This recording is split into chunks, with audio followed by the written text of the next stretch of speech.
Corona संकट काल में सुस्त पड़ी अर्थव्यवस्था को पटरी पर लाने के लिए प्रधानमंत्री नरेंद्र मोदी ने मंगलवार को 20 लाख करोड़ रुपए के आर्थिक पैकेज की घोषणा की थी। उसके बाद कल वित्त मंत्री निर्मला सीतारमण और राज्य वित्त मंत्री अनुराग ठाकुर ने एक प्रेस कॉन्फ्रेंस करते हुए विस्तार से बताया कि किस किस सेक्टर को इस पैकेज का फायदा कैसे और कब मिलेगा। कल दी गई जानकारी में corporate sectors, tax payers, real estate, discom, bank और एमएसएमई को दी जाने वाली आर्थिक मदद के बारे में बताया गया। ऑटो सेक्टर सहित अन्य सेक्टर्स के बारे में फिलहाल पत्ते नहीं खोले गए हैं।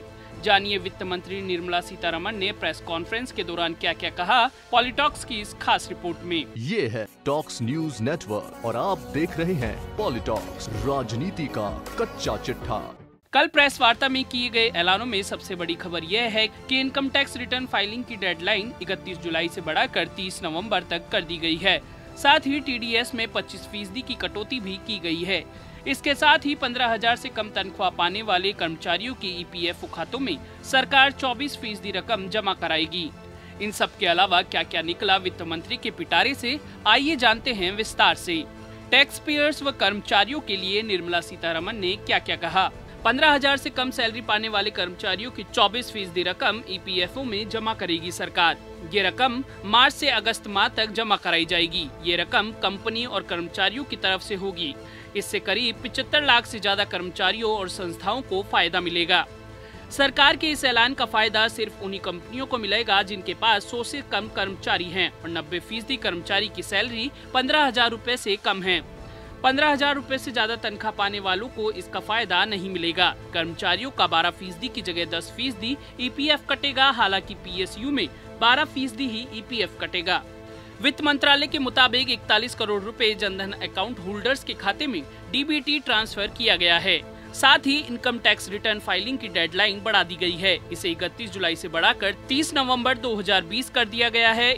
इसी तरह विवाद से विश्वास स्कीम की डेडलाइन जून से बढ़ाकर 31 दिसंबर 2020 तक कर दी गई है। टैक्स पेयर्स को 31 मार्च 2020 तक टीडीएस कटौती में 25% की राहत मिलेगी। इसमें सैलरी, किसी निवेश पर मिले ब्याज या कमीशन आदि शामिल है। जानते हैं रियल एस्टेट, डिस्कॉम और बैंक के लिए निर्मला सीतारमण ने क्या क्या कहा।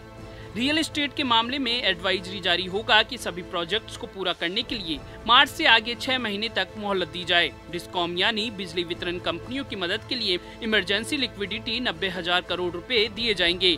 Non banking finance company, micro finance कंपनियों के लिए 30,000 करोड़ रुपए की विशेष लिक्विडिटी स्कीम लाई जा रही है। इससे नकदी का संकट नहीं रहेगा। एनबीएफसी को 45,000 करोड़ रुपए की पहले से चल रही योजना का विस्तार होगा।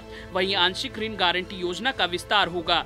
इससे एए या इससे भी कम रेटिंग वाले एनबीएफसी को भी कर्ज मिलेगा। एमएसएमई सेक्टर के लिए निर्मला सीतारमण ने क्या क्या कहा। एमएसएमई यानी सूक्ष्म, लघु एवं मध्यम उद्योग की परिभाषा बदल दी गई है। इसमें निवेश की लिमिट में बदलाव किया गया है। निर्मला सीतारमण ने बताया कि मौजूदा दौर में ट्रेड फेयर संभव नहीं है। 1 करोड़ निवेश या 10 करोड़ टर्नओवर पर सूक्ष्म उद्योग का दर्जा दिया जाएगा। इसी तरह 10 करोड़ निवेश या 50 करोड़ टर्नओवर पर लघु उद्योग का दर्जा दिया जाएगा। वहीं 20 करोड़ निवेश या 100 करोड़ टर्नओवर पर मध्यम उद्योग का दर्जा दिया जाएगा। 200 करोड़ तक का टेंडर ग्लोबल नहीं होगा। यह एमएसएमई के लिए बड़ा कदम है। इसके अलावा एमएसएमई को ई मार्केट से जोड़ा जाएगा। सरकार एमएसएमई के बाकी पेमेंट 45 दिनों के अंदर करेगी। एमएसएमई यानी सूक्ष्म, लघु एवं मध्यम उद्योग को बिना गारंटी 3 लाख करोड़ रुपए का लोन दिया जाएगा। इसकी समय सीमा 4 साल की होगी, जिसके तहत शुरुआती 12 महीने तक मूलधन भी नहीं चुकाना होगा। ये ऑफर 31 अक्टूबर 2020 तक के लिए है। जो एमएसएमई तनाव संकट में है उन्हें सब ऑर्डिनेट डेट के माध्यम से 20,000 करोड़ रुपए की नकदी की व्यवस्था की जाएगी। इससे 2 लाख से ज्यादा एमएसएमई को फायदा होगा। जो सक्षम एमएसएमई हैं लेकिन कोरोना की वजह से परेशान हैं, उन्हें कारोबार के लिए 10,000 करोड़ रुपए के फंड्स ऑफ फंड के माध्यम से मदद दी जाएगी। वे एमएसएमई जो बेहतर कर सकते हैं उनके लिए फंड ऑफ फंड्स के तहत 50,000 करोड़ रुपए की इक्विटी इक्विजन होगा ताकि वो बड़ा आकार ले सकें। पॉलिटॉक्स ब्यूरो, दिल्ली। ये है टॉक्स न्यूज नेटवर्क और आप देख रहे हैं पॉलिटॉक्स, राजनीति का कच्चा चिट्ठा।